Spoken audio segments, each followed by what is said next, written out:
Yo yo yo les amis, mais quel épisode de MH! Ah oui, cet épisode 4 est succulent! Bonjour à tous, bienvenue sur la chaîne où on partage sa passion de la japanime. Les amis, j'espère que vous avez apprécié cet épisode de dingue les amis! Enfin!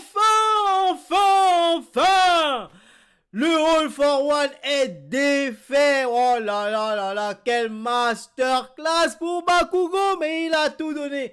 Ceci dit, je vous avoue que j'ai pas trop compris comment il a explosé. Alors j'ai kiffé l'animation, mais je dois revoir l'épisode.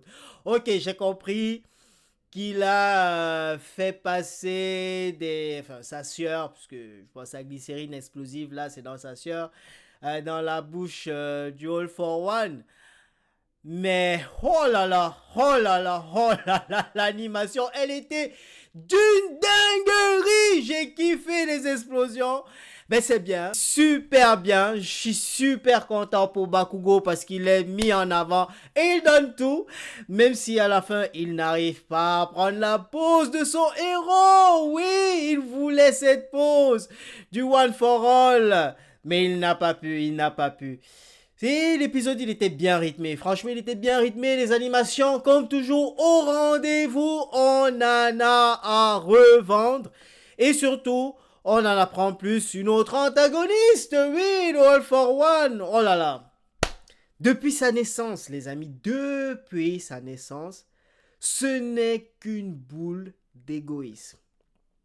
Je sais même pas si le terme égoïsme irait.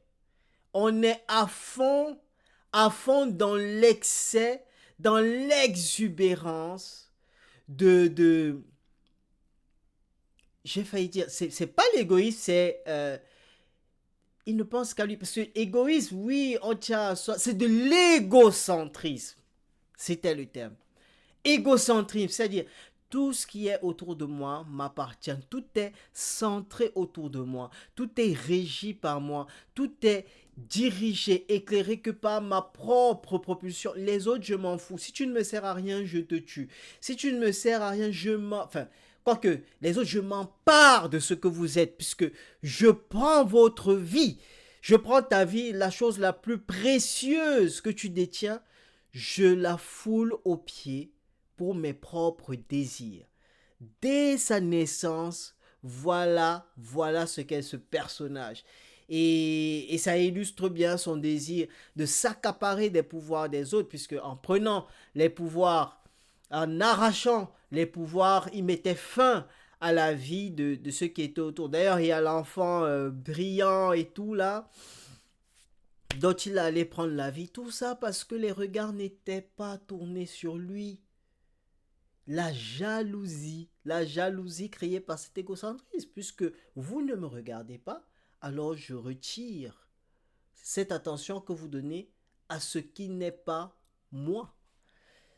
Ouais, les amis, c'est important d'aimer ceux qui sont autour de nous. C'est important de ne pas penser qu'à nous. C'est important de s'ouvrir aux autres. C'est vrai qu'aujourd'hui, nous sommes dans un monde où on se ressent un peu plus sur nous, mais la vie ne s'arrête pas à moi. Le moi, une fois de plus, très mis en avant, étudié dans son paroxysme. Et ça, c'est ce que j'aime. Mais oui, c'est ce que j'aime dans la japanime. Ils prennent des thèmes qu'ils développent, qu'ils poussent au maximum.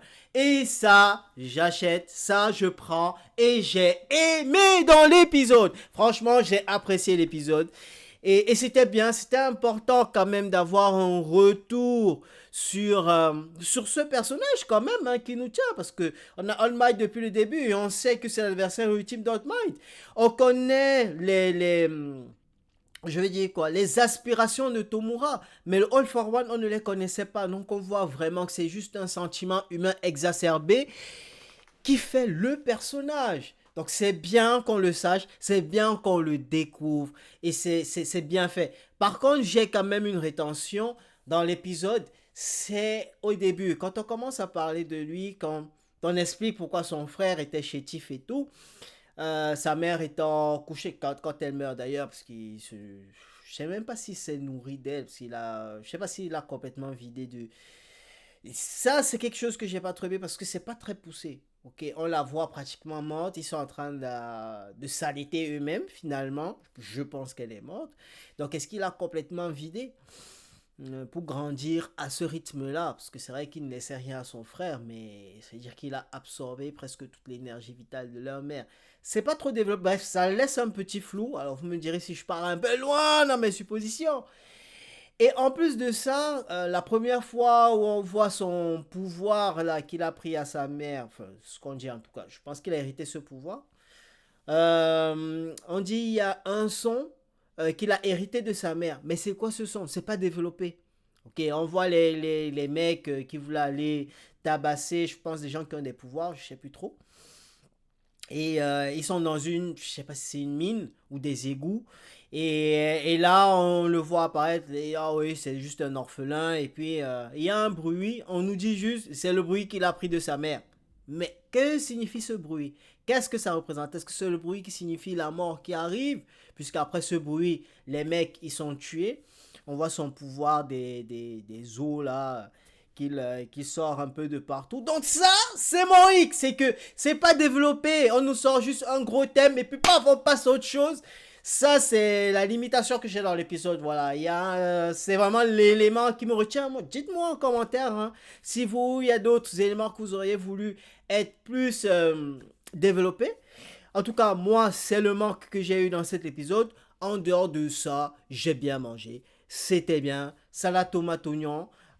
C'était super, j'ai apprécié l'épisode, c'était très bien rythmé, la musique était au rendez-vous, l'animation était au rendez-vous, les jeux de lumière, les plans, franchement c'était la totale. Et surtout notre Bakugo national, il est à fond sur le devant de la scène, c'est le vainqueur de ce combat. Mais oui, je ne doutais pas de Bakugo, il arrive à le faire, il crache du sang, il est au bout de sa vie, mais il parvient à défoncer le All for One. C'est super. Donc, il nous reste plus que un grand combat, les amis. Mais oui, Tomura et Midoriya, les deux. Maintenant, ils vont se taper dessus. On va voir ce que ça va donner. On va voir où l'œuvre va nous mener. Et j'ai hâte de voir comment sera présenté le final. Donc, voilà, très bon épisode. Très très belle note depuis le début de cette saison. MHA, My Hero Academia défonce tout. Je pense que cet épisode, il aura aussi une très belle note. Dites-moi en commentaire combien vous pourrez mettre une note sur 10. Combien vous mettrez à cet épisode? Écoutez, j'espère que la suite sera tout aussi passionnante et bien rythmée. Et c'est ce qu'on aime, c'est ce que j'aime. Et je vous dirai à bientôt pour le prochain épisode, les amis. À très bientôt. Prenez soin de vous, prenez soin de la vie, de votre famille. Enfin bref, vous connaissez la devise. Voilà, prenez soin de vous, prenez soin de la famille. C'est l'essentiel. Ah, ciao, bonsoir.